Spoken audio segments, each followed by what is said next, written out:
asalaamaaleykum wa rahmatullah wa barakatuhu mbokk yi am di jàmm yi ñu ngi leen di ziara di leen ñaanal jàmm seen télévision Al Mauritania des di feddliwaat coloré yi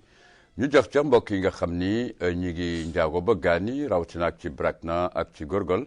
ci Gidimaxa ñu nuyu leen ci ñaari hod yi di nuyu mbokk yi ca Zouérat ñu jox leen ca mbokk yi ca Nouadhibou ñu jox leen ca ci Chami ñëw ci ñetti wilaya yi mbokk yi am di jàmm yi seen émission pencum askan wi àllarba bale ñu génn ñu taxawoon ci jogteefu réew mi jàkkaarloog li nga xam ni mooy taxawaayam ak i doomaanam yi nga xam ni ñu ngay wane di yëkkati raayu réew mi ca biti réew mu am solo ñu jox ca mbokk yi nga xam ni ñu ngi ci secteur informel rawatina ak mbokk yi nga xam ni ñu ngi jàkkaarloog docteur yi di leen ñaanal buur bi yàlla fëgg seen bopp ñu dellu seen njaboot bi jaayil Mustafa al Karim Seydina Muhammad mbokk yi am di jàmm yi jogteefi réew mi ak ñi koy doxal waaye itam ñu teg loxo la société civile ci beneen fànn itam njàng mi ak njàngale mi war a antu jëm fi neex fi nga xam ni rek mooy doomaanu réew mi mu doon ñu sargal le capital humain ak ci bépp jogteef mu am solo mbokk am di yam yi sante ko buur bi yàlla tey jii buur bi yàlla may ñu jàkkaarloog ay kilifa kii su ma jàkkaarloog moom damay békk kontaan ci réew mi waaye itam taxawaayu aju soxna yi di ñaan ñu waneel ma ko Mariam Mahjoub Idriss ñu jox ko ca elle est présidente d'association bu am solo ba nga xam ni ñu ngi ubbi yoonu ndaw yi ci am xëy waaye itam ci taxawaay bi war ci réew mi dinañ dellu ci moom jox ko kàddu gi el bu ndaw voilà tey nag ñu dem kër maam defe naa ni tey ji moom teg naa la loxo voilà di la ziara mbokk mi ku am xarañteef la ci taxawaay yi gox-goxaati waaye itam taxawaayu réew mi ci fànnu éducation ñu jox ko ceex mbokk yi dañu ànd ak la réalisation ak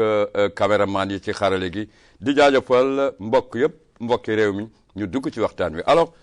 soxna si ñu béggee la di la ñaanal jàmm dalal la du benn yoon waaye itam sa taxawaay moo ko waral ak sa gis-gis ci réew mi asalaamaaleykum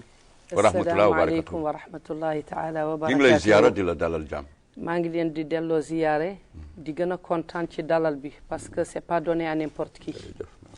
maa ngi leen di nuyu bu baax a baax di leen gërëm mais man je me dis an sama frère de valeur ak le doyen des journalistes Ibrahima Idrissa Wade soo wootee te ñu bokk suñu trésor bokk démb balaa tey soo wootee rek man damay taxaw lu ma munti woon jàpp dama koy bàyyi surtout aussi suñu réew a besoin ñu yee nit ñi une sensibilisation ñu wax à la place des gens qui n'ont pas de voix donc ñun ñooy eggal seen voix fu mu war a egg ndax ku dem ba marché dee fa kenn tàgge wala yaa tàgge sa bopp donc bu ñu toogee ci télé on est appelé à ce que président de la République gis ñu notre papa chéri la première dame Mariam notre maman la maman de la nation donc daañu dégg ñeneen ñi dégg donc suñu cri de cœur ñaan nañu yàlla aussi buñ ñu déggee ñu mun a répondre à nos doléances ñun ci mun a d'ailleurs mun nañu yëpp mais nañu seet les priorités ñu répondre ñu tontu ci donc man soo wootee damay wuyu man maa la gën a kontaan tey ndax nekk fii c'est une opportunité c'est une vision c'est quelque chose aussi de continu et je vous remercie merci beaucoup bravo à toi aussi à toutes les femmes mauritaniennes jógtee fii ak seen taxawaay rawatina ak seen gis-gis vraiment ci at mii ñu ne dafa mel ni dafa tënk seen taxawaay ak seen ndëgërlaayu askan yi nga xam ne rek taawu ngeen ko ay seetlu nag bare na ci taxawaay comme ni nga ko waxee tey ëlbu mën nañu yaakaar ni soxna si ab sàq la indi bu am solo ba nga xam ni amaana buñ ko weccoo ak doomu aadama yi dina am solo Mariam Mahjoub Idriss di ko bëggee alors asalaamaaleykum wa rahmatullahi taala wa barakatuhu gannaaw ba ñu sant yàlla julli ci yonent bi sallallahu alayhi wa sallam ñoo ngi nuyu mboolam askanu Mauritanie di jiital ci nuyoo bi sunu njiiti réew di Mouhamadul Cheikh Al Ghazwani di ci teg kilifa aada yi ak kilifa diine yi di ci teg sunu ay wayjur yi nga xamante ne ñoonu meññ di ñaan yàlla émission bi nga xamante ni fas nañ ko fi yéene def ànd ak sunu grand sunu mag sunu kilifa Ibrahima Idrissa Wade ak sunu kilifa gi aussi di Mariam Mahjoub fas yéene wax fi la nga xamante ne dafa askan wi rawatina nag lu jëm ci mbirum njàng mi nga xamante ni réew mënul dox te njàngam baaxul te li nu gis démb taxaw fa démb mu di prix bi nga xamante ni dañ ko jox ñi nga xamante ne ñooy yëngu ci mbirum science élèves yi jàng ci première année collège bay terminal donc sunu njiitu réew jiite ko démb mu di lu am solo kon yaakaar naa ni njàng mi tey ñoo ngi cee gis ay coppite yi nga xamante ni am nañu yaakaar ngir ëllëg jërëjëf mbokk yi di fàttali ni moom ici mi ngi au cœur de njàng mi ak njàngale mi ci kàllaamay réew mi mu doon lu am solo fële ca IPLAN jógtee fii ak li ni mel dinañ ci dugg ak moom waaye itam duñu dem ndax acteur politique bu am solo la taq rip ci jógtee fu politique yaakaar naa foofu dina am confrontation yow ak sama jigéen mi ngi la koy bàkk léegi xam nga les femmes sont engagées dans la marche di leen bëggee alors soxna si taxaw seetlu ci réew mi maa ngi lay wax léegi ni il faut nga am angle exactement ndax am naa yaakaar ni fi nga taxaw bare na porté na te am na solo ci réew mi soxla nañ la alors booy choisir tey ci jógteef ci doxalin yi gëj nañu gisee lu baax la ndax tey dinañu fàttaliku fan la ñu taxawoon waaye bu ñu lay delloo si taxawal la raay réew mi tey ji ana ci lan nga bëgg jukki exactement man d'ailleurs yàlla daf ma may une culture générale man amul point boo xam ni bi nit mun na ci wax ci Mauritanie te fekk macha allah xaw ma ka parce que je suis leader te bu ñu la nee leader mooy ci sos yëpp nga war a nekk waroo xeeb dara man même ñu tuuti ñi les mandias ñaankatu sarax yi man je les côtoie man dof yi je les récupère pour savoir exactement lan la ñu donc lii may def man tey sama réew laa ko defal Mauritanie mais te naa am sama place man fu mu war ci état wu Mauritanie mais nag maa ngi remercier aussi le président de la République ndax semaine passée yëpp nommé na jigéen yu bari nommé na jigéen yu bari yàgg nga ko jooytu yàgg naa ko jooytu mais gis naa ci changement man je sais qu'on m'écoute man jon may déglu yow laa bëgg nga dugg man jon may déglu man toujours jon may déglu parce que man am na benn ministre bu ma mus waxal mu ni ma man samedi bu nekk damay taal parce que mos naa tasanteeg yow ci samedi mu ni ma sama yaram dafa nekk di daw rek te ministère de l'intérieur la nekk d'ailleurs c'est Dahman Ould Beyrouk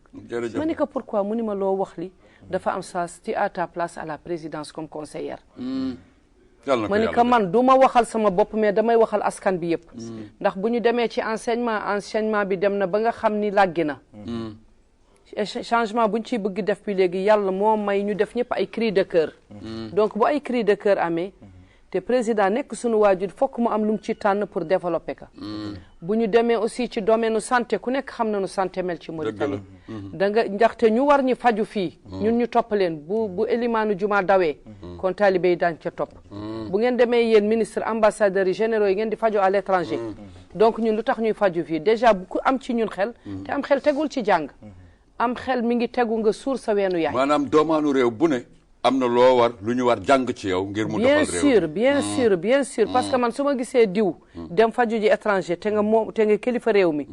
man dama war a am ñaari xel ci docteur yi wala ci garab lu la daw looli man soxna si njàngale mi je pense que ça va toogoon nga fi du yuuxu faju na fajuwul comme nu ma ko bëggee ni parce que il faut que ñu wàññi privé yi tant que enseignement wàññiwuñu privé yi mënu ma wax nañu dindi privé yi école privée yi parce que tous les meilleurs professeurs tous les meilleurs enseignants et instituteurs ñu ngi dem dans le privé parce que le privé paye mieux ak heures supplémentaires yi ak jàngale ci kër yi mais pourquoi ne pas crier pour que l'État paye mieux man j'ai toujours crié man l'enseignement ma ni il y a un chevauchement il faut qu'on les mette dans de bonnes conditions boo rappelé mus naa la wax nañ leen defal comme HLM Sénégal yi jox leen kër même bu dee ñaari néeg na am fukki jabar jox ko ñaari néeg enseignants yi mais ëlbu enseignants yi amuñu logement enseignants yi amuñu logement enseignement yi war nañu am logement lii je vais rebondir ci lu ma waxoon lu passé ñaanal naa leen logement bien que ne aw ma kenn ku nekk ci enseignement mais dama di yaay ma xam qu'est-ce que ça vaut ngeen jaar ci jàng bu baax dama jaar ci jàngu lycée de Kapolani man j'ai fait le lycée de Kapolani ragaluma ministre ni ambassadeur ni président verbalement, oralement, administrativement. Je joue le top one. Tu vois un ministre qui ne peut même pas écrire. Et s'il lit au téléphone, pourquoi? Où sont les bancs? C'est les anciennes bonnes écoles. Les enseignants amul kër. Enseignants amul même pas moto bu mu demee étranger rek ñoo fi yore seen ay moto te ñu ngi leen di sàcc matin midi soir. Amul indemnité, amul prix, amul prime, amul aussi pour ses soins. foo jëm soo xëyee bàyyi say doom c'était le même terme que j'avais utilisé nga xëy ñeenti doomu juróom di jooy mburu amoo loo leen jox te parfois da ngay gis papa bu laal ni poche am amul dara. mais enseignant boobu il n'est pas équilibré dans. Comment équilibré? Toi tu laisses la souffrance dans ta maison pour aller mettre le bonheur dans la cervelle des autres. mais xam nga fu ma ko teg juste sur le capital humain. oui dugg ci surtout le capital humain. surtout le capital humain en tout cas mooy priorité madame ah. fexe ba kii liggéey. Le président de la République, je le dis et je le redis et je n'ai peur de rien, il a le sens de l'écoute. Il a une oreille qui écoute. Mais pourquoi des blocus? Tu es subordonné, tu les changes. Tu les changes. Quelqu'un qui ne fait pas le travail, tu le mets à la porte. Parce que diggé ak réew mi. Oui, parce que yow yaay sunu papa, tu es le père de la nation. Tant qu'il n'y a pas eu une bonne base d'éducation, il n'y aura pas un bon pays. Il faut l'éducation. Parce que d'abord, c'est l'éducation qui fait un président. C'est l'éducation qui fait un ministre. C'est l'éducation qui fait un ambassadeur. C'est l'éducation qui fait un tout. Parce que tant que tu n'as pas fait les bancs, tu ne pourras pas diriger un pays. Absolument. Tu as des termes à gérer. Tu as tous des citoyens à gérer. Tu as l'international qui crie. Tu as les télés qui sont braquées sur toi. Donc, fait que jangolo école nan ngay def. Donc, on doit respecter l'instituteur. L'instituteur. Mais ce que le président a fait hier, dégg nga ko. xam nga ngay primé de la première année terminale l'excellence. démb ci palais bi te ël bu yaa ngi fa woon exactement pour nga xool exactement jot ci panneau éducation oui kooku danaa ci ñëw incha allah donc alhamdulilah rabbil mais am na fu mu taxaw léegi mun nga non dama koy sant bu baax a baax ndaxte dafa laal ay points yi nga xamante ni dafa am solo lool te moo di la nga xamante ni moom la suñu njiitu réew di xeex ndax lu tax ma wax loolu moo di que ni njiitu réew mi ba mu ñëwee dafa xool xam ni mboola njiitu réew yi ko jiitu woon yi li ñuy wax njàng ci Mauritanie daf leen të rek def nañu lu nekk waaye réussirul lan la wax dafa ni nañu def ay journée de concertation mooy lan moo di que ni nañu def ay bés yi nga xamante ni duñ ko jagleel njàngale mi waxtaane ci problème mu njàng mi yëpp pour xool yan saafara lañ ci mën a jëlee ca njëlbeen mu wax ci point bu am solo léegi muy point ba nga xamante ni mooy école privée yi nañ ko wàññi d'accord la njiitu réew mi wax d'accord nga ci non entièrement d'accord kenn mënu ci bañ d'accord ci bu baax parce que amul père de famille pour mun fay pour 2 ou 3 l'éclosion tu payes 80 000 pour un élève au collège tu as 4 enfants qu'est-ce que tu vas faire xam nga lu tax ma d'accord ci loolu njiitu réew mi ba ñu ko indilee li nga xamante ni moom la Mauritanie yëpp càmbar indi ko dañu ni lépp xale bu jamono bu yàgg ba nan lañ daan jàng ñëpp lu ñu daan jàng nekk ci benn enceinte doomu naar bi doomu wolof bi doomu tukulóor bi doomu saraxule bi ñëpp ñu nekk ci place di jàngandoo. Il y avait une Mauritanie en pluriel. La vraie Mauritanie en pluriel. Nous on l'a vécu. Moi je l'ai vécu. mu ñëw international xoolal boo demoon lycée Kapolone ñëw ñoo fa daan jàng ñëpp fa daan ñëw di jàng. tout le monde dafa nekkoon di jàng. tey ci tey boo xoolee tey doomu baadoola bi kese moom ngaa gis mu jëm école publique. oui. mu ni noonu loolu mënul sotti ndaxte tey boo demee Rosso da nga war a gis doomu gouverneur doomu commandant compagnie bi doomu gardien bi doomu garde bi taxaw ci buntu kër gouverneur di jàngale ñu tokk ci benn école di jàngandoo. mais ël bi li ngay wax ni kañ la ko actualité njiitu réew mi la. actualité njiitu réew mi la. muy programme ñi ngi ci PNDS. oui PNDS 2. waaw PNDS 3. oui. 4e bi ñu ngi ko lancé. waay ñu toll fii ba léegi lii déglu ma léegi lii. ma dem tagal foofu sa loxo. damay ñëw mu ni. nañ ko bañ ko càmbaree ba pare ñu jël li nga xamante ni moom la askan wi bëgg ñu yóbbu ko assemblée nationale ñu voté ko ñu def loi d'orientation boobu ñu génne muy loi boobu nga xamante ni mooy loi 2023 ci atum ñaari junne ak ñaar fukk ak ñett effectivement ca la ñu def boobu loi mooy lan moo di ka ni école fondamentale dootul am ci privé dañu koy dindi définitivement ci privé fondamental boo demee bay collège nag bu boobaa nag la ñuy commencé nag di autoriser école privée yi ñu jàngale ndaxte dañu xool xam ni doomaanu réew mi li ma la ko waxee ñëpp dañu war toog ci benn place yem li ñuy sol dëgg la yem école bi la ñuy jànge pour kenn ku nekk war xam yàgg sa morom yéen a yem waaye bu fekkee ni comme li nga waxoon nii léegi ni mu waxoon ci affaire santé bi ministère bu feebaree dem faju ji France à l'étranger bu feebaree ñëw faju fii il est maltraité aussi bu ñëw hôpital jiitu réew mi nag loolu la bëgg dindi ndax nee na doomaani réew mi ñëpp ci primaire dem bokk benn école bu ñuy jàng yamul ci loolu def de. benn budget bu mag ba nga xamante ni mboolam école yi nga xamante def nañ mooy 52 milliards yi nga xam ne def nañ ko pour defaraat ville de Nouakchott am na ci lu dem tabaxaat ci école yi pour école fondamentale yi nga xamante ni am nañu problème pour jot élèves yi pour ñu am fu ñu dugal élèves yi yamul ci foofu mu def benn fonds ba nga xam ne comme ni nga ko waxoon léegi benn fonds pour loyer pour jàngalekat yi fonds boobu actuellement nii premier ministre moo ko jiite ànd ci ak ministre bi yore wàllum njàng mi ànd ak syndicats yi. seeni location seeni location. mais est-ce qu'il y a un suivi évaluation. man je vais toucher là-bas je ne vais pas laisser passer. non damay ñëw. non da ngay ñëw mais tey dama lay dagg non xaaruma maa bañ président de la république xam na Rosso président de la république xam na Rosso ndax ñun temps ba ñuy jàng lycée Capelani on n'avait pas les belles voitures 19 24 yoonu ne naay xar góor ak jigéen xees y avait la Mauritanie plurielle 46 son papa Mankeur moo doon suñu chauffeur grand bayal naka yàlla yërëm te yéexee moo yore woon kaaru professeurs yi bu kenn feebaree ñu tërëk ci kaaru professeur sinon homme femme xees ñuul tubaab métis ñun ñëpp ñoo bokkoon 19 24 mais naay xar su eggee Njurbel wetu kër Oumou Silla mu gaare nit ñëpp wàcc et puis kenn si ragalul woon violence parce que on était bien éduqués confiance en nous et puis suñu objectif c'était nañu dem ñu jàng président de la république xam na Rosso am na une leçon de Rosso donc il faut qu'il rebondisse ci lu amoon di Rosso il y a pas mieux que Rosso sur l'enseignement et léegi je ne suis pas contre budget yu mu génne yi mais où est le budget et il l'a confié à qui mais lu tax nga taxaw ci suivi évaluation wund bu xiif kenn du ko dénk yàpp dëgg la dama lay wax ak loolu xam nga yow mais wund yi mënuñu xiif ñëpp a xiif xam nga suivi bi ngay wax bi suivi évaluation il faut ministériel ba nga xamante ni Wul Ndiaye moo ko jiite muy le premier ministre te ñëpp xam nañu Wul Ndiaye ñëpp xam nañu dëggoom mais nag yaa ngi sentir Nouakchott ñëpp xam nañu Wul Ndiaye ni muy liggéeyee on y revient dëggoom moom tamit mu créé benn comité interministériel ba nga xam ne moo géré fonds boobu xam ne kenn ku ci lekk si dërëm xamal ne daa ko gox bu soobee yàlla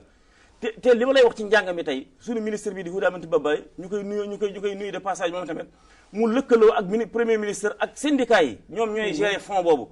lu tax mënagul démarrer ba tey syndicat yi dañu taxaw pour lépp la nga xam ne dañu koy defar ñu jaarale ci yoon transparence oui surtout la transparence dañu leen jël indi leen ñu nekk bokk ci commission bi nga xamante ne ñoom ñooy gérer ce qui est normal on a besoin de ça lu dul la nga xamante ne ñoom seen bopp ñoo ànd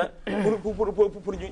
ñu d'accord loolu mooy yoon mooy problème bi nga posé bi kon ma lay wan ni la président de la république jox na importance njàngam yi ngir bëgg mu réussir bu dee par exemple doomaanu Mauritanie yëpp nañu ñëw dem école xëy école fondamentale sol benn yére ñu dem ñoom ñëpp bokk école bi ñu jëmba kooku xam nga ni bëgg a defar bëgg ñu ànd bëgg mu jub moo tax yamul ci loolu de madame am na fu mu taxaw man je suis d'accord dafa ne aussi encore doomaanu Mauritanie pour njàngama réussir ci Mauritanie il faut kenn ku nekk jàng ci làkk bi nga nàmp ci sa weenu yaay ci sa fondamental loolu baax na bay nga yeewu boo yeewoo bay ak si collège bu boobaa bu la neexee man nga tànn làkk bu la neex nga jàng ko actuellement ni li ma lay wax ak yow nii man maa nga ci direction bu ñuy wax IPLAN institut pour la promotion et l'enseignement des langues nationales démarré nañu ko rek atum ren jii am na ñaar fukki classe ak juróom ci biir Mauritanie yi nga xamante ne ña nga fiy jàngale langue nationale mais dañuy ñëw léegi dina ñëw mooy li ma la wax ni gis nga léegi xam nga lan la président wax dafa ni doomu Mauritanie ku nekk lu mu néew war nga xam ñaari làkk loolu mooy yoon doomu wolof bi boo wolof bi da ngay jàng arab ndax arab mooy làkk ba nga xam te ne mooy suñu constitution mooy làkku diine bi nga xam te ne moo nu boole ñun ñëpp doomu naar bi mooy arab da nga war jàng wolof jàng soninke jàng saro il te faut deux langues pas moins de deux langues oui léegi loolu tey jii insha allahu rabbi ci lañu ci cadre boobu la ñu nekk te ki ko jiite mu di Mbuusita Jagana alhamdulilah barke démb la jógee mission ci les régions de Gidi Maxa ak Brakna pour lan pour ñu jëmmal mbir moomu le pour loolu taxaw pour loolu man am réussite ndaxte ba nu demee Nouadhibou la semaine passée ba ko jiitu gis nañ fa ay élèves ak i trarsak yëpp élèves yi ngay xam ne ñooy jàng ci seen làkk ñu nga ci jàng la nga xam te ne programme mu quatrième année la toll ndax boo ñëwee élèves di comparer ay nombre comparaison des nombres di solutionner ay problème ci làkk bi ñu nàmp nga xamante ni kooku ça évolue ndax loolu la njiitu réew mi bëgg ndax dañu bëgg a am du mu sooti éducation bu taxaw ndaxte xool nañu léegi lépp suuxee na ndax ñàkk njàng mu taxaw ñàkk njàng mais nag ku loolu mën dem tant que accompagnement yi nga wax amu ci accompagnement mu di jox jàngalekat yi fu ñu mën dëkk oui dans de bonnes conditions très bonnes conditions d'ailleurs looloo tax bloqué fond bi yëpp dégg programme nañ ko ci budget bi mais mën a wuñ ko séddale tant que jubóomuñu ci est-ce que nekkul di tardé su fekkee ni ci réew mi day am ay programme gisoon nga fi yenn programme naa ko des benn indemnité xaaral am na indemnité ba nga xamante ni dañu ko jox mboolam jàngalekat yi jàngale ci 6e année muy 20 junni pour la classe d'examen la. ñaar fukki junne yi nga xam ne ci at ci weer. ci par weer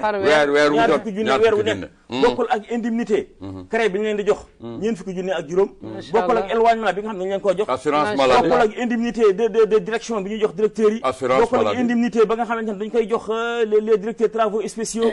bokkul ak li nga xamante ni moom la ñuy jox les contractuels. seen président de la république signé na ko génne na ko juróom-benn fukki junni leen jox par weer pendant 9 mois yooyu yëpp programme la ba nga xam te ni daf koy accompagner ci réforme bi nga xam ne war nañ ko indi ngeen njàng mi mën d'accord ngir ñu mën am njàng mu baax ci dinañ dellu ci yow ci évaluer kàllaamay réew mi parce que takk nga ci rek ñëwaguma sax ci prix démb bi dinañ ci ñëw incha allah dinañ ci ñëw exactement soxna si dégg nga ëlbu déglu naa ko te dégg naa ko parce que sama combat toujours c'est l'enseignement tant que enseignement amul on n'existe pas absolument ndaxte seetal sunu différence ñun ak bu ñu génnee Mauritanie fu ñu dem taxaw nekk des panélistes ou des animatrices man parfois je suis froissée et mais je me bats ba wan leen ni man dama jàng te sama jàng aw ma bac defuma université juste le niveau niveau de terminale AB mais ragaluma ko am doctorat d'état donc sunu enseignement bi li yëpp man je vous ai dit que le président a le sens de l'écoute dafa am une oreille aussi qui écoute te dafa tey dafa dal mais lenn mooy problème bi ñaata projet la ñu jël ci àddina day suux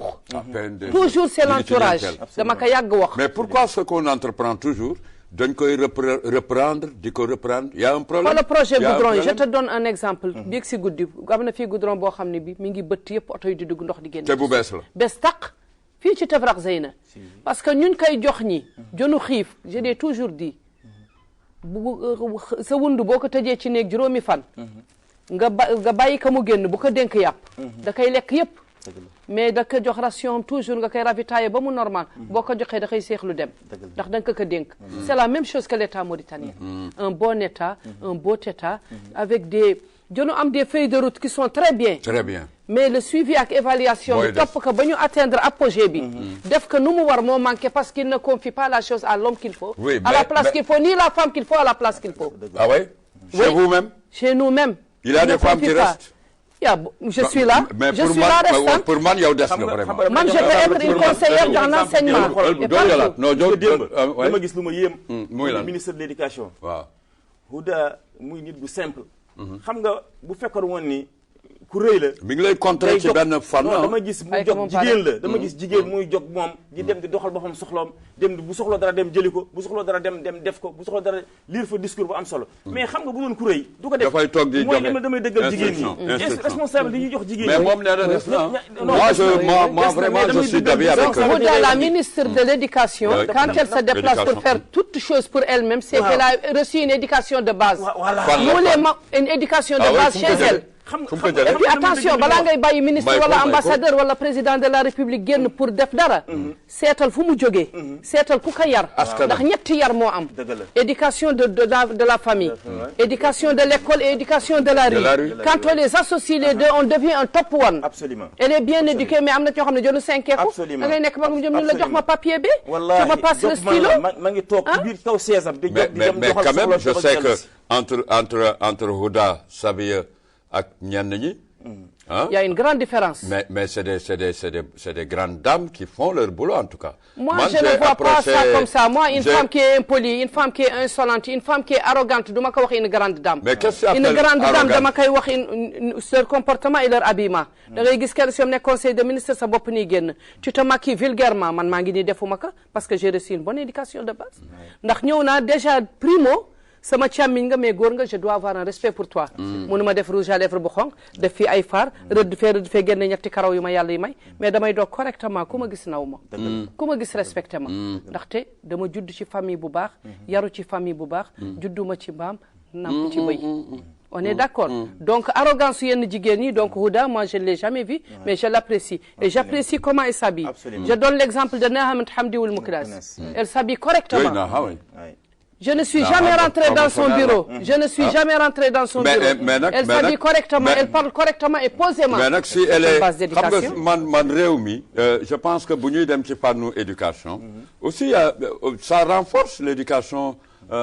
silence enseignement ak yooyu bien sûr éducation à la maison ak au cercle familial même esprit Rosso comme boo ko jëlee dafay renforcer dafay répercuter ci areenu njàng mi ak njàng mi mu am solo nous on fait la différence mu am solo mais je m'arrête à la génération 80 en tout cas génération 80 moom man laa def ni limite ñoom ñoo dundul li fi mag ñi bàyyi ba pare bàyyiwuñ fa dara pour les autres ba pare aussi garder aussi les coutumes waaw génération ñun on avait des coutumes ñun jëru amoon sunu ay aada amoon lu ñu sunu waajur yi bàyyil ñun waa Trarza ñu ngi ko téye ba tey ndax mag la xale la koo war a sukkal da nga koy sukkal te loo nekk yarwadiku boo gisee ku la mag rek ku la sut da nga naan ka njool mi te génération léegi amu ci jërëjëf en tout cas soxna si dañuy def ci moom dinañ dellu si ci yow exactement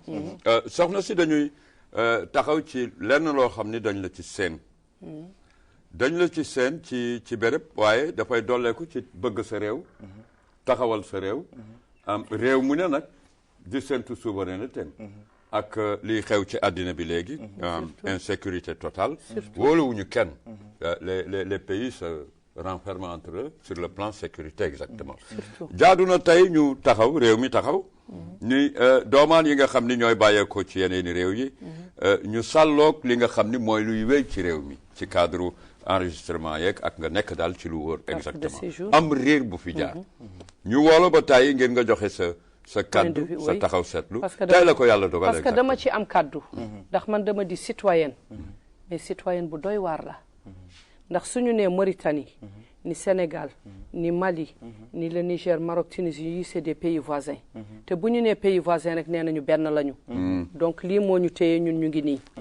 donc ku nekk suñu day côtoyer moromam ndax tey këru naar boo dugg nga laajte yaay papa maam tante nijaay daa fa fekkee déjà man maa ngi nii man sama papa naar la sama yaay pël la bokk teekaan yaayam soninke la bokk Mali est-ce que quel brassard rakkam bu mu bokkal benn yaay bokk Sénégal d'ailleurs doomam mi ngi nii Papa Diop jóge na Dakar mi ngi fii ak donc man tey mënuma fidd kenn ci ñoom mais dëkk bu nekk dafa am charte dëkk bu nekk dafa am loolal man sama dëkk dama bëgg étranger buy dugg ma xam le nombre d'étrangers ak ngeen di def seen ay séjour ñu def un quota de 50 000 francs muy 30 000 ouguiya d'ailleurs Maroc jonuy def séjour Mali Guinée ba yi yëpp jonuy def séjour mais yow boo bëggee ku la fonk déjà yow étranger bi soo bëggee ku la fonk même booy dugg sa kër baay fekk sa papa dafa lal kuy dugg na fëgg bunt bi soo bëggee sa papa fonk la fëggal bunt bi soo ñëwee tijji dugg loo am yaa ka may sa bopp on est d'accord c'est la même chose man damay lal fu ñu war a lalee donc fekkee Mauritanie teg na chartam nañu nekk kuy dugg di dagg séjour y a deux problèmes qui se posent ku dugg par voie normale soo jëlee sa devise soo ñëwee am sa ñetti weer daggal sa séjour ndaxte amul tey benn étranger boo tey le monopole de la main d'œuvre étranger yi ñoo ko yore doo gis benn tey mauritanien buy def cirage nii di rey xar nii di ñaw dàll nii di jaay gejje nii di jaay yéet même pressing yi léegi les Béninois ay les Togolais ils ont pris le monopole léegi pressing jonu luyee benn néeg jël seen machine à laver ñu ngi fóotal mel fa ñaar téeméer léegi gëmu nañ ko ils sont très à l'aise bon tu es à l'aise am nga un gain buy dugg par jour man nee naa leen di leen épargner rek par mois jour bu nekk 1000 wala par 200 ba ma 30 nga dagg sa séjour avant sa devise di expirer donc foofu ñoom bu ñu respecté wul devise bi tooñ nañu et am na ñuy dugg sans devise kooku suñu autorités yi ñun ñoo leen di dugal ndax tey su ma la joxee 20 000 wala 30 000 nga dugal ma ci voie anormale man waroon naa am xel su ma amee problème da ngay daw ndax da ngay bañ ko yàq sa liggéey mais aussi bu yàlla tuddoo charte bi am na ku violé loi bi defu ko boo ñëwee nga fekk muy góor ngay góor wala muy jigéen ngay góor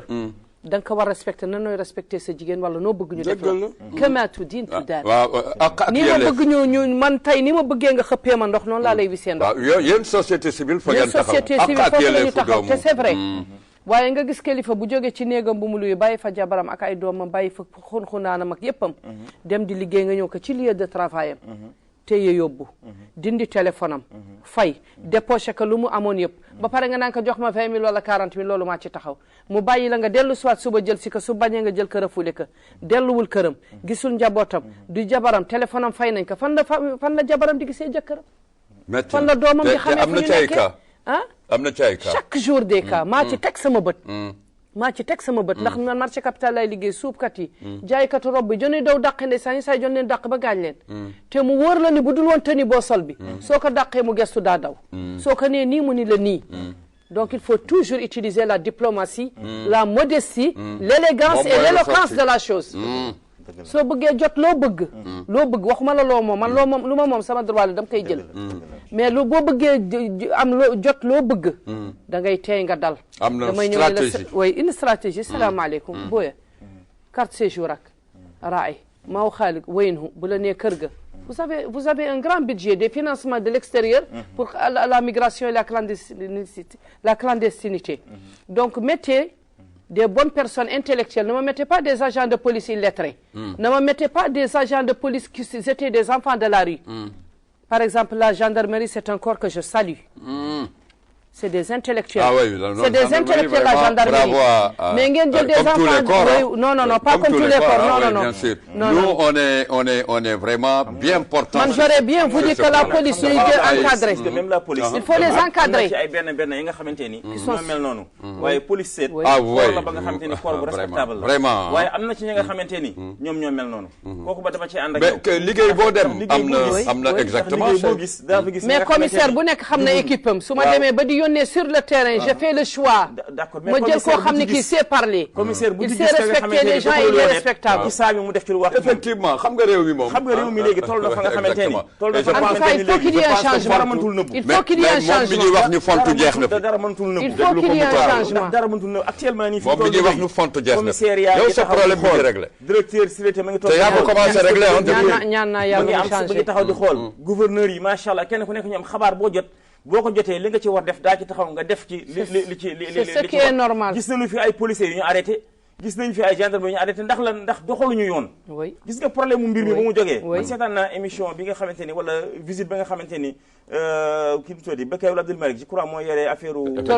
la torture dem na def na émission def na visite ànd nee na ak direction ñëpp bàyyiwul kenn pour ñu dem xool li nga xamante ni ñu ngi koy wax ndax am na wala amul waaye ba ñu demee la ñu gis li méngoo na ak ni nga xamante ni moom la war a demee mais nag ñàkkul ni am na ñu dul def ñuy doxalee da nga xamante ni liggéey boo gis docteur boo gis kër gu nekk am na Mariam Birane kër gu nekk dafa mel na koor bu nekk am na Mariam Birane bu lay seedeel leen ndax dama ci sant président premier ministre bu Sénégal bañ ko tegalee problème bi dafa ni man maa ngi jokkoo ak gouvernement bu Mauritanie maa ko dégg ba problème bi amee dama yebal sama ministre des affaires étrangères mu dem Mauritanie Yacine Fall mu ñëw fi waxtaan ak ñoom une femme qui sait parler wallahi qui a la tête sur les épaules une des nôtres moom tamit célébé yoon la elle est bien célébé yoon la ndax origine am Garak la vraiment Garak la bokk kooku ñoo nga bokk Garak ma bokk Ndiourbel ak Médina 3 ma bokk Escale ak Garak même le président Diomaye si le 4 avril maa ko dégg ci noppam mu ni Mauritanie avec y a eu beaucoup de ils ont dit mu ni Mauritanie dafa teg chartam maa ngi ñaan tous les Sénégalais sénégalaises bu tegee chartam respecté leen chartam bu ngeen mënulee respecté chartam bu ngeen mënulee régler charte bi vous revenez chez vous ça maa ko dégg maa ko dégg kuy dugg ci réewum jàmbur da nga war a respecté charte bu ci dëkk bi jox li mu teg la da nga koy man def mënuloo ko nga dellu ci retour au pays nga dellu sa réew fa nga bokkoon ndax ñoom ñi ngay jokkoo ak Mauritanie saa bu nekk di jokkoo gouvernement Mauritanie kon loolu muy la nga xamante ni dafay dindi tuuma yu bare yi nga xamante ni mais depuis le 4 avril l'affaire yi change affaire yi sedd nañu depuis 4 avril changé na way du ñàkk du ma weddi ne amul ndaxte loo gis rek am na ñuy déborder am na lu ñu loo gis rek am na luy déborder waaye alhamdulilah rabbil alamin sunu sécurité Mauritanie macha allah sant yàlla noo ci sant yàlla bu baax loolu yàggee nañ ko te dama lay wax benn affaire gis nga opération ba mu jote ba mu amee léegi bari na ñu nekkoon ci biir Nouakchott di tourner amuñu këyit xamuloo seen adresse xamuloo fi ñu nekk nekkoon ci dul këf portable nit ak lu doy waar lu doy waar lu ñu waxul sax ndoxu nit yi violence yi naan sàcc di ko jaay xale yi di ko sàcc dem di ko jaay ñu jënd weñ di fekk bâtiment bu ñu tabax ñu dagg weñ yëpp wallahi di ko jaay loolu yëpp léegi wàññeeku te kooku sunu doom yi ñoo koy def kooku c'est pas les étrangers ñu leen favoriser ñu leen favoriser mooy étranger yi ñu leen di xaar di ko jënd ñu weñ ñi war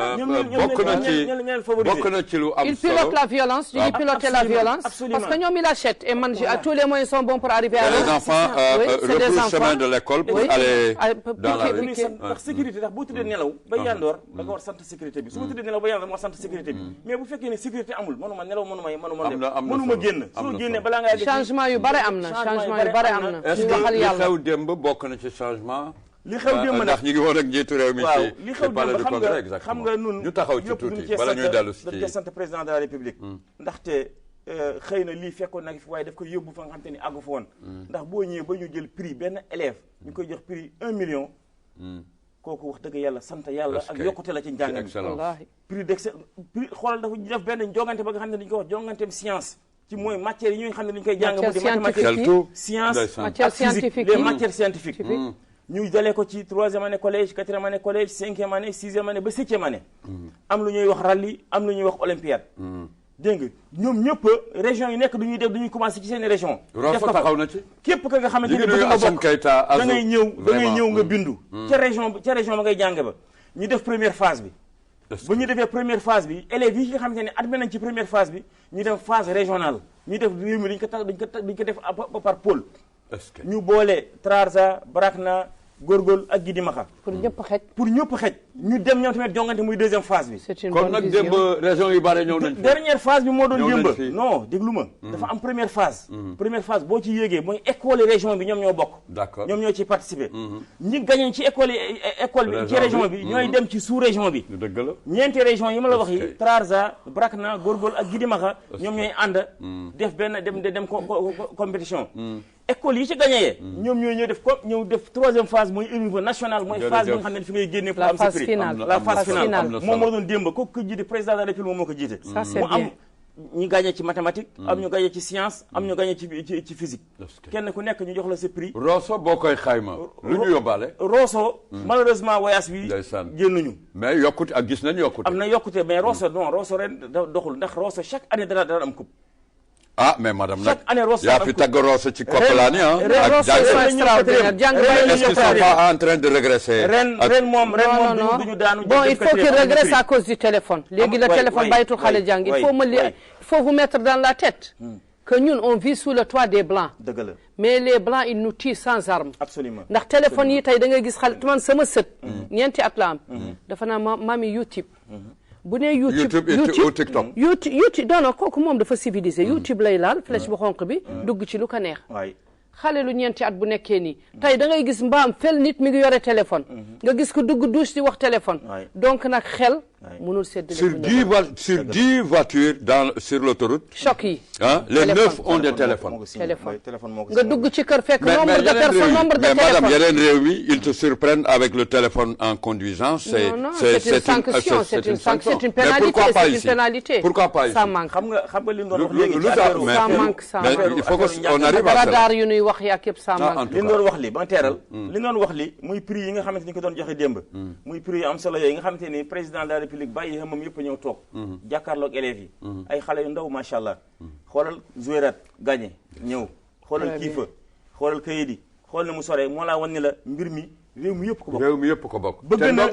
mu réussir ndongo daara moom bëgg na et je le valide boo xoolee njàng mi président bëgg na parce que mooy réussir lu des l'entourage su ko wane par exemple ni njàng mi ci nocc rek la yem kon Zouérat duñu am prix Kayidi duñu am prix dëgg la Kiifa duñu am prix mais njàng mi yëpp lañu jëmmal boole ci ñëpp ku gagné ñëw ñu def ko ci kanamu ñëpp ñu fi nekk dama cee sant transparence Azou Keita Assane Koba li muy def ci Rosso ci affaire prix président bi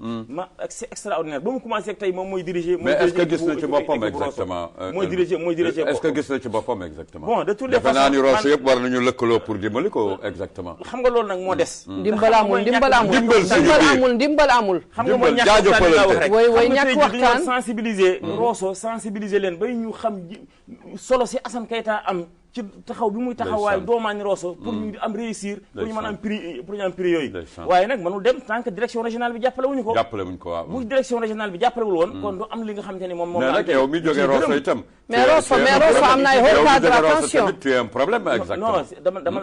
non d'accord dëgg la waaye xam nga yëpp duñ ci sant yàlla rek yëpp duñ ci sant yàlla ndaxte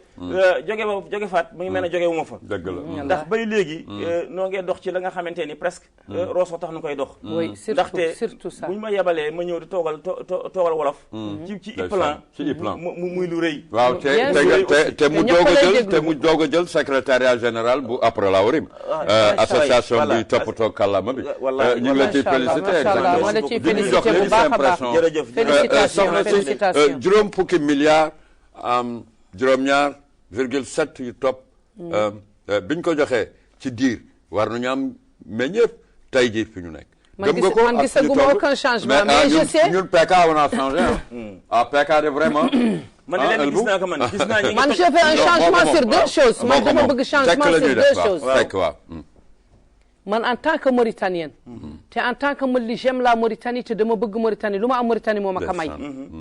bëgg naa ñu changer l'éducation et la santé.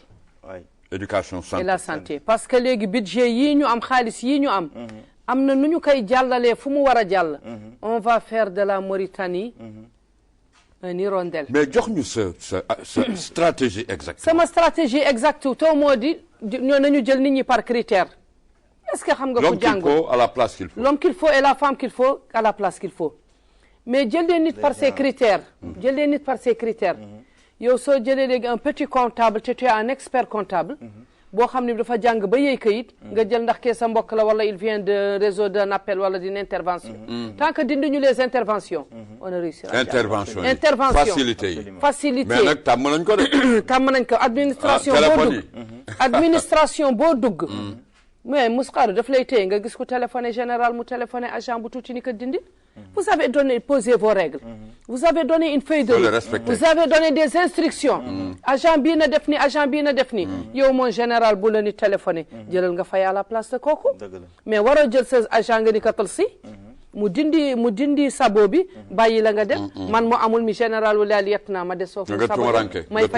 fay 10 000. loolu boo ko bëggee rek lan ngay laal. lan ngay laal évitons les interventions. guerre corruption yenn yi.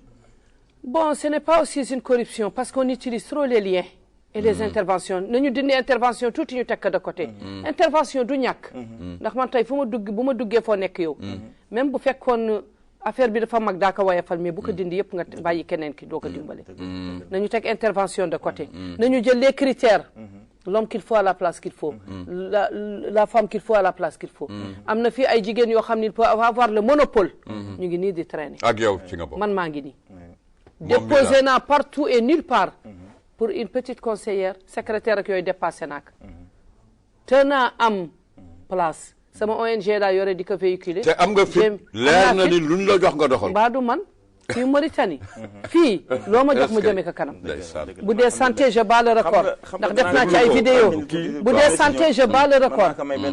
bu dee le social aussi je bats le record parce que je suis né et grandi dans le social alhamdulillahi rabbil alamin. pour la récupération des jeunes drogués des jeunes yu yàqu yi dama leen di récupérer ba xam problème bi fu mu jógee. actuellement man c'est ce que je gère. je gère toute chose de violence les filles violentées et autres yëpp dama leen di jël récupérer leen yaay ak doom bu ñu jubóowul ma xam lu tax ma ñëw dal ci yaay ji.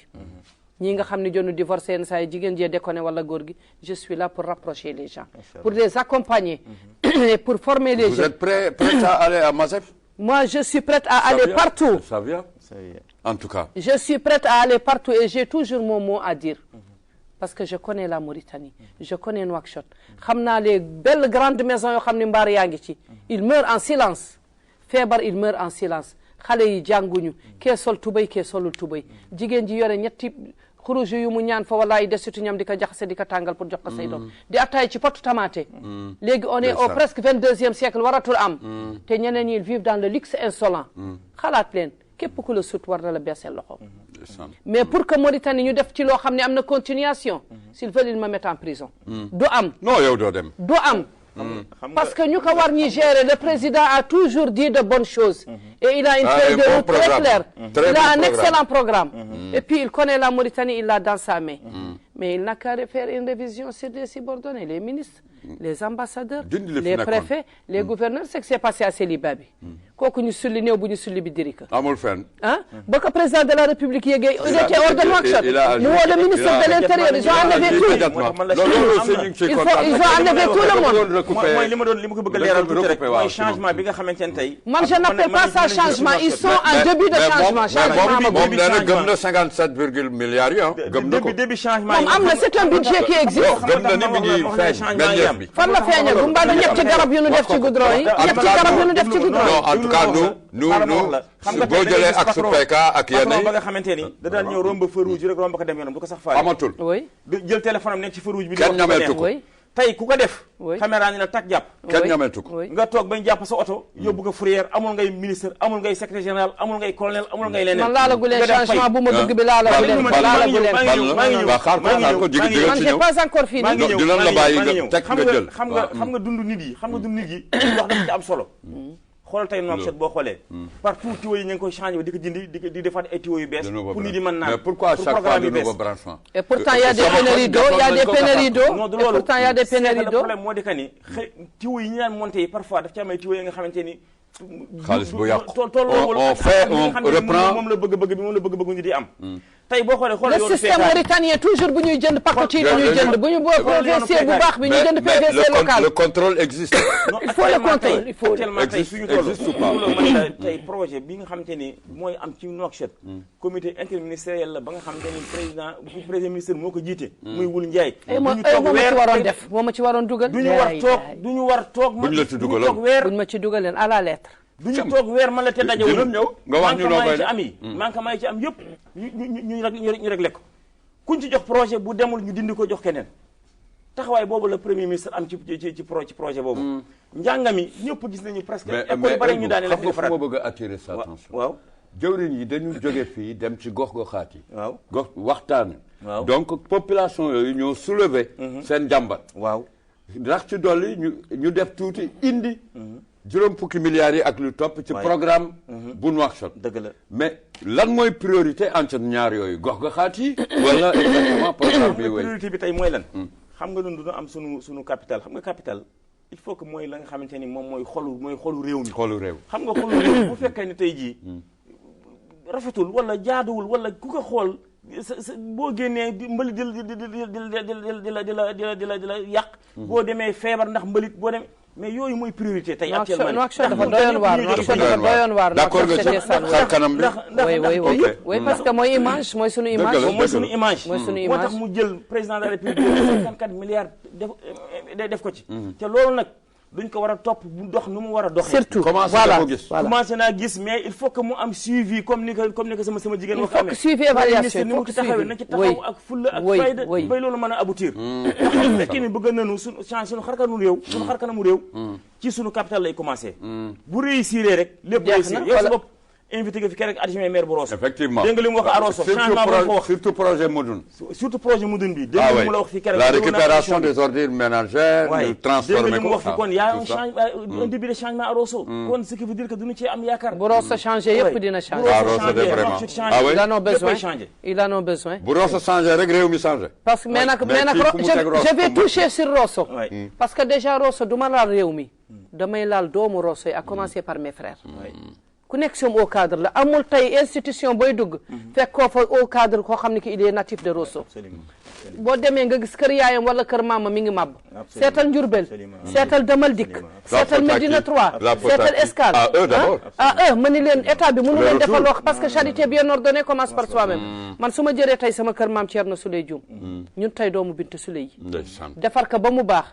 waa Jaxite def waa kër ñoom Keita def waa Konaté def waa kee def dina baax mais qu'est-ce qu'on a fait ignorant yu nu doon yi ñun les natifs de Rosso genn wàll gi jaay nañ seen ay jaay seen kër et puis ñu def fay garage yu ci bare dépotoir donc gis nga ku sangu ba set léegi am na foofu d'accord bu ñu la joxoon koppar yi loo koy def man étape par étape ñu may recruter ñu aussi jonuy am critères yi bu fekkee ci enseignement la koo xam ni ki xolam dafa fees dell enseignement et puis damay jël koo xam ni ki dafa jóge fu suur le capital humain daal amal na la le capital humain man dama ko bëgg ndax yow tey ku la gis nii nga toog ndaw dina xam ni jóge woo ci mbaarak barak yaa ngi sol correctement di wax convenablement précoce doo ko def te jomb na def doo ko def mun naa la dénk benn budget nga seet le système féminin nga dénk ma ko je vais prendre les bonnes femmes ñu gérer les filles qui sont en déperdition scolaire les filles yoo xam ne elles sont violentées du matin au soir ñu defal leen ay formation ay accompagnement ñu éviter le mariage précoce ñu éviter aussi les conflits de famille yi yëpp c'est des causeries toog waxtaan yi sunu maam yi xamoon ci suufu garab yi moo amatul léegi est-ce que société civile am na ci en pagaille maa ngi nii non ci biir 57 kii le link avec la société civile a toujours été ignorée. Mais la semaine passée, j'ai été convoquée à la mairie de Tefrakh-Zeyna. Ah, justement. Parce que membre là du comité de concertation communale. Nous avons une société française, mairie Dial Toudou. Nous avons tout un budget pour nous dire l'espace à Moulidara, des petits restaurants, des petits verdures, des petits sabata ndiaye pâté par là. Content na ci te j'ai dit mon mot. Mais pourtant ils ont pris une grande société française. Mais il y a des Mauritaniens qui sont plus forts que les Français et qui ne vont pas détruire la Mauritanie. Confiance en nous. À nous-mêmes. Il faut avoir confiance en nous. Les gros budgets, nous avons les Blancs. Alors que les Blancs nous tuent sans armes. Alors que on a des ñun am nañu fi ay doom yoo xam ne tey war nañu jóge étranger ñu ngi fay liggéey. C'est que joxuñu leen seen cër. joxuñu leen seen place te jonu jàng ba yey kayit. ñu nga ne di gérer l'international. Nations Unies ñaata Mauritaniens ñoo fa nekk.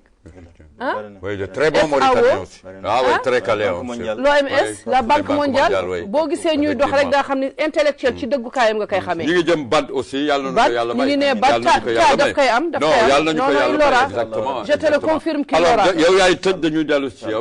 Honneur aux femmes mais Ëlbu loo bëgg a wax exactement tu prends ton temps. ñu en tout cas après la warim du lu yomb de. du lu yomb félicitations. félicitations damay sant doomaani Mauritanie yëpp. di sant aussi waa Waalo. jërëjëf surtout. di sant waa Waalo dama leen di sant bu baax. parce que dama leen amee njukkal. ndaxte bu ñu jëlee. association bu day na Aprolaw. responsabilisé ma jox ma ci ma nekk secrétaire général bi. ma nekk secrétaire généralu Aprolaw tey nga xamante ni mooy toogal làkku wolof ci réew mi. dama leen di delloo njukkal. te di leen ñaanal aussi di ñaan yàlla li nga xamante ni yaakaar gi ñu am ci man yàlla bu mu tas. allahumma amiin ak équipe bi nga xamante ni ñoom laa àndal. te yëpp dama ci delloo njukkal sunu kilifa sunu wayjur muy président Assane. président Assane ku baax nga noonu ku ñàkk ñaan. ak Pape Maxa. muy vraiment ñu di ay mag yi nga xamante ni duñ ñu tette. wan nu yoon. jërëjëf bay am ci ñun confiance. jël mbir jox nu ko. jërëjëf kon du ñuy ñaan damay ñaan yàlla man ak équipe bi ma nekkal gi. yal na nu yàlla te yow nga bokk ci ngay chargé de communication bi. te xam nga ni yow communication. communication mooy ak lu doxal lu dox yëpp kon tey bu suufee yow nag. nga xam ne yow am nga chargé yow tamit. ça c'est vrai. am nga chargé. juróom-ñaari at. waaw ñaari mandat léegi. am nga chargé ba nga xam te ne yan nañ la ko. jërëjëf wallaahi waaw nga war ko dox ñëpp xam nañu ni yow. te mu ngay dox ci waalo. te mu diis lool te mu am lënk bu am solo bu ci am barka démb. wallaahi te waaw jigéen ñi dem ci semence jigéen jëf suqaliku na baykat yi daw. taxaw tey ànd ak Aprolaw. gulet suqaliwaat waalo. gulet. muy gulet. kon nuy nu doo sant yàlla ne sunu départ nun am na njëriñ. ndax bu ñu toogee bay sunu ay jigéen ñëw. jox nu loxo ni dañu bëgg liggéey ak nun. rawatina bëgg suqali waalo aussi. ak jiwu indi fa ay semence yi nga xamante ne tey ña nga fa teg ca Rosso di ko jaay. ngir baykat yi mën ci jëriñu. vraiment mu di lu am solo. noo ngay wax nag waa waalo. bon départ képp ka nga xamante ne ngay bay. ak ku mën doon ak foo mën ci nekk. na nga dem ca Rosso nga jënd ci jiw woowu nga xamante ne tey jigéen jëf suqali ko ñu ngi koy jaay ca Rosso képp ka nga xamante ne bëgg nga ci jot boo jotee kii Aminata Bouna Fall wala Marème Gaye bu njëkk dëgg la wala Fatou Gaye wala soxna si Rokhaya Dieye sow ci Rosso Diourbel Daga Sow non ou bien soxna sa Pape Cheikh Bara bi Khady Sow wala Khady Sow kooku boo ne jokkoo ak ñoom daañu la leeral fa nga xamante ni fa la mbir mi nekk léegi nag ma ñëw ci point ba nga xamante ni moo di gis-gisu njiitu réew mi mu di dialogue bi tënkal ñu ko waaw le dialogue bi moom mënoo toog bay jog te du ma ci wax mais dialogue bu jiitu bu am solo la de dialogue la ba nga xamante ni dialogue bu boole ñëpp bu ko fàtte dikk ci non dinaa ci ñëw dialogue bu boole ñëpp la ñu wax te waxtu wi xam naa ne may fi kooku beneen waxtaan la koy def waaye li may ñaan boo ko bëggee rek voilà li may ñaan moo di kani na ñëpp ñëw wuyu si ndaxte képp ka nga xamante ni am nga soxla wala am nga problème wala am nga jafe-jafe ba nga xamante ni war nga ko wax njiitu réew mi nee na dialogue la ba nga xamante ni na ñëpp ñëw ñu toog ñu waxtaane ko la nga xamante ni moom la fay génn tey moom la ñuy appliquer ëllëg te di ñaan yàlla incha allah bu ñu fàtte kenn xam ni réew mi naar la saraxule la ñulaar la ak wolof ñun ñëpp noo ko bokk bu kenn xoddi kenn bu kenn bàyyi kenn nañu xool manquement yi nga xamante ne amoon na ci ñu jëm xool ni ñu saafara yooyu manquement pour nga xamante ne bu ëllëgee ci jàmm ak salaam daanu dund ci jàmm ak salaam kenn ku nekk jox sa morom cër te ñu xam ni njànga bu doxul ci Mauritanie dara du dox te njàng mi ña ngi ko fas yéene réformer nañ ci ànd président bi jàppale ko pour loolu mën a réussir am na solo soxna suñ jox la kàddu gi man maa ngi leen di nuyu di leen sant di leen gërëm heure bi jot na mais dialogue bi am na sens teyel mais dialogue bi nañ ci impliqué ñëpp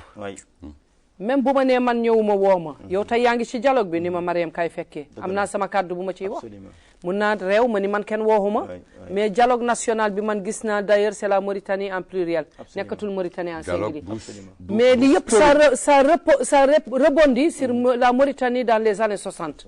moom léegi dafa bëgg delloo la Mauritanie dans les années 60 nañ ko jox loxo bien sûr nañ ko jox loxo ñu ànd ak moom bu ñëpp defee seen loxo la mais daal la mais ñu enchaîné wu daañu dem mais aussi ku xes ba dugg ci dialogue bi wala jóge état bi na nekk aussi di leen na mel na man di leen wax tuuti dëgg da ngay def tuuti laaloo rek nga glisser benn mot associer leen ñëpp enseignement la santé la sécurité ñett yi ñoo yore dëkk nañu xalaataat aussi ci prix yi prix denrées alimentaires yi ak yi nit ñi ñu ngi sonn mais madame doguma la mais ñi nga xam ne nag ñoo jaar ci yenn ci jógtee fii 89 ak yooyu ñoom seen yuuxu exactement mën nañ ko faj aussi boole moom boo déggee dialogue rek dafa tijjeeku dialogue bàyyiwul dara mën nañ ci wax lu amoon li Afrique 89 mënoon nañu wax les années 80 sans tabou da ngay ñëw ti prends la parole nga wax ñoom ils prennent note bu fekkee une loi à voter jon koy voter bu fekkee loo xam ne aussi mënuñu ko ils vont promettre comme tous les états ubbi na waxtaan man je remercie le président de la République je le remercie parce que j'ai toujours dit il a le sens de l'écoute mais aussi mi ngi bëgg changer Mauritanie te ñaan naa yàlla ñun ñëpp les Mauritaniens et Mauritaniennes ñu fekk si ka ci loolu ñu dimbale ko ci ndax mu mun dem moom kenn mënul dem il faut que ñun ñëpp ñu accompagner ko ñu dem ñu am sunu Mauritanie démb sunu Mauritanie bërki démb nit ñi sëyante seen diggante xale yi nekk di foo ci mbedd sans tabou su sa doom dooree sama doom da ngay juger ñaari xale yëpp suñu demee école y a l'uniforme y a l'école républicaine man je vois une Mauritanie verte qui vient ah oui, qui vient elle vient, elle est en bonne voie. Mais mettez les hommes qu'il faut à la place qu'il faut, les femmes qu'il faut à la place qu'il faut. Le capital humain est précieux. Et surtout, il faut choisir par critère. Et je vous aime beaucoup, je vous dis merci. Nous aussi. mënuma tëj te dolloo ma njukkal sama ay références yi nga xamante ni ñoom ñoo tax mu di ko mel ne que Bamadine. oh là là Gisali Fall. wax yéen yow tudd nga ñu baax yow tudd nga ñu baax. mu di ñi nga xamante ni yàlla dafa def. ma bokk ak ñoom langue politique. ñoo la tete te ku ñàkk kañaan lañu. ndeysaan. honorable député Bamadine mën na ko fay ak Gisali Fall. ah non ñooñu moom tey boo gisee tey nu am ci Rosso. yàlla ak ñoom la. alhamdulilah ndaxte duñu nu yar ci suur ak doylu surtout suur duñu yar ci suur ak doylu bu fekkoon woon ne du loolu rek kon yaakaar naa doxale ko neneen waaye ñoom fi ñu jaarale teeteelu tey ji vraiment du leen di sant bu baax a baax di sant waa Garak nag merci oui vive di Garak sant Garak bu baax a baax vive le Trarza moi je dis que vive le Trarza vive tout le Trarza fa mboolam dëkki waalo yi nekk 23 villages bàyyuma kenn merci mbokk yi doyen Cheikh Mbacké Fall ancien député ñu jox ko ci Oumar Gueye ca chantier naval ñu nuyu ko waaye nag lu ci gën a neex jiw yi bala nga koy jiw dañ lay defaral sa tool loolu bokk na ci defar tool bi xool suuf si ba nga koy dugal mu doon lu am solo mbokk yi am di jàmm yi Mariam Mahjoub Idriss dégg ngeen ko ñu koy sant bu baax a baax woo ko rek jot ko yombul waaye saa yu ko réew mi soxla mu taxaw voilà bravo à toutes les femmes mauritaniennes bravo à toi nous t'aimons beaucoup aussi moi je vous aime beaucoup El bu ndaw Iplan waaye itam muy acteur politique ku xarañ taxawal Aprolaw Rim ak jogteefu waalo dégg ngeen ko ci Garak ci tund waalo yi ak ci taxawu njàng mi ak njàngale mi mbokk yi am di jàmm Ibrahima Idriss ñu jox leen ceex di leen ziyaara asalaamaaleykum wa rahmatullah wa barakatuh jërëjëf merci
مساءكم سعيد أينما كنتم مشاهدينا الكرام. أهلا وسهلا بكم معنا جميعا في حلقة جديدة من برنامج هذا المساء.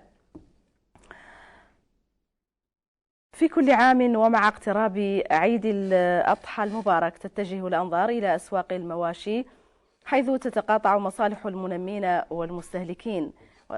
وتطرح الأسئلة القديمة الجديدة حول العرض والطلب والأسعار هذا العام. تدخل موريتانيا مع السنغال في شراكة استراتيجية بعد توقيع بلادنا اتفاقية تتيح تصدير كميات معتبرة من الأضاحي إلى الجارة السنغال،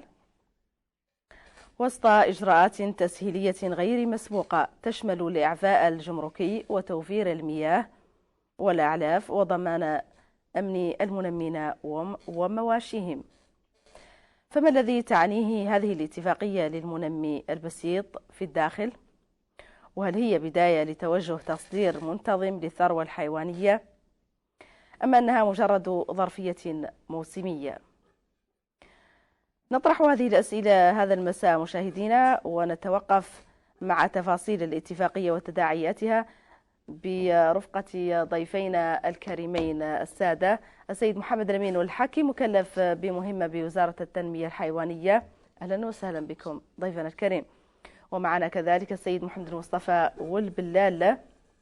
نائب المنسق العام لمدينة نواكشوط وفي الاتحادية الوطنية للتنمية الحيوانية. أهلا وسهلا بكم ضيفنا الكريم. بداية أبدأ معكم السيد محمد الأمين والحكي، المكلف بمهمة في وزارة التنمية الحيوانية. طبعا هذه الاتفاقية والحديث عن تصدير للجارة السنغال، ونظرك هذا قاع سابق لأوانه العيد ما فات الحج. شكرا، شاكرينكم على الاستضافة. مرحبا. العيد لا حكم للحق بالنسبة لمدة ما زالت تتلود الأعياد كيف جارتنا السنغال. تفصلنا تقريبا شهر وعشرة أيام عن عيد الأضحى المبارك، وهي مناسبة على عادة في هذه الفترة على الجارة الشقيقة السنغال تعود دائما يجي وفد رسمي يعود يشوف ذاك العدد اللي عندهم هما فيه نقص، ويعبروا للسلطات الموريتانية عن ذاك العدد اللي شايفين هما عن عود كافي أسواقهم. ويعود السلطات الموريتانية ممثلة في وزارة التنمية الحيوانية طبعا مع شركائها كيف اتحادية التنمية الحيوانية وكيف المنظمات الأخرى مهنية. وهذا بعض كان هو موضوع اجتماع اللي خلق بالأمس